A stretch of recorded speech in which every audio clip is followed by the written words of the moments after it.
BC news కి స్వాగతం.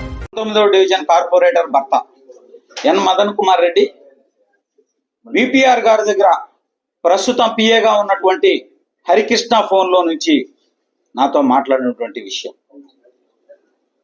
రూప్ కుమార్ యాదవ్ గారికి ప్రథమ శిష్యుడు హరికృష్ణ యాదవ్. ఆయన ఫోన్లో నుంచి 19వ division corporator Madan Kumar Reddy MLA గారి తరఫున, కోటంరెడ్డి శ్రీధర్ రెడ్డి గారి తరఫున రూప్ కుమార్ యాదవ్ డిప్యూటీ మేయర్ రూప్ కుమార్ యాదవ్ ఈ కుర్చీ లాక్కోవాలని చెప్పి గత 3 సంవత్సరాలుగా అనేక సార్లు నన్ను పిలుస్తాడు. ఒక్క నెల నాకు అవకాశం ఇవ్వు, నీకు డబ్బులు ఇస్తా, ఒక్క నెల నాకు అవకాశం ఇవ్వు. నా జీవిత కాలం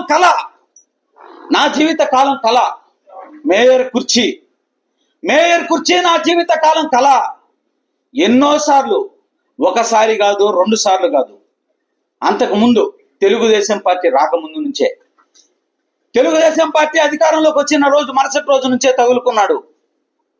నిన్ను కేసులోంచి బయటేస్తా, విపిఆర్ గారితో మాట్లాడిస్తా,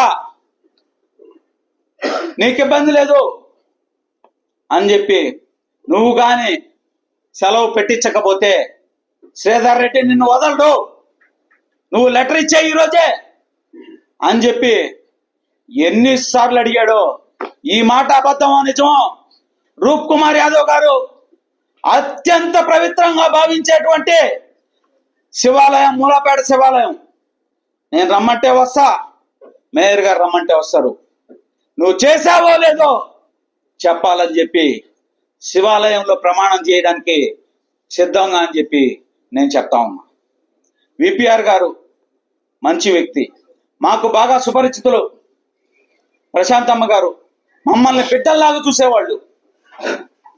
అయితే బాధాకరమైన విషయం అది, రూప్ కుమార్ యాదవ్ గారు ఆ రోజు విపిఆర్ గారి మద్దతు మనకుంది, ఇబ్బంది లేదు, ఏది కావాలన్నా పైన మాట్లాడతా, కింద శ్రీధర్ రెడ్డి చూసుకుంటాడు అని చెప్పి మాట్లాడాడు.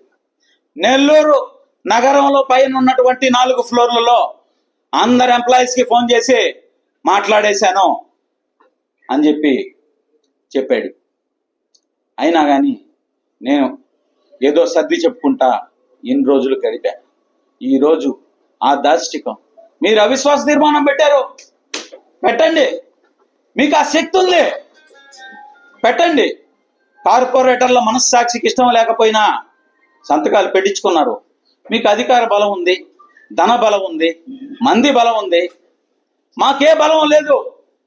ఒక సామాన్య గిరిజన కుటుంబం, మాకు ఉండే నలుగురిని కూడా వాళ్ళ మీద మీ దాష్టికం దేనికయ్యా? దయచేసి చంద్రబాబు నాయుడు గారు, పవన్ కళ్యాణ్ గారు, నరేంద్ర మోడీ గారు క్రమశిక్షణ కలిగినటువంటి పార్టీ, ఒక గిరిజన మహిళని రాష్ట్రపతి చేసినటువంటి పార్టీ మీది, ఒక గిరిజన మహిళని రాష్ట్రపతి పదవిలో దేశ అత్యున్నత పదవిలో కూర్చోబెట్టినటువంటి పార్టీ మీది. మీరు కూడా జోక్యం చేసుకోండి రాష్ట్రపతి గారు, మీ పాదాలకు శిరస్సు వంచి నమస్కరిస్తున్నాం అని చెప్పి ఈ సందర్భంగా అందరినీ కూడా సవినయంగా వేడుకుంటాం. థ్యాంక్ యూ అన్న, అందరికీ థ్యాంక్ యూ.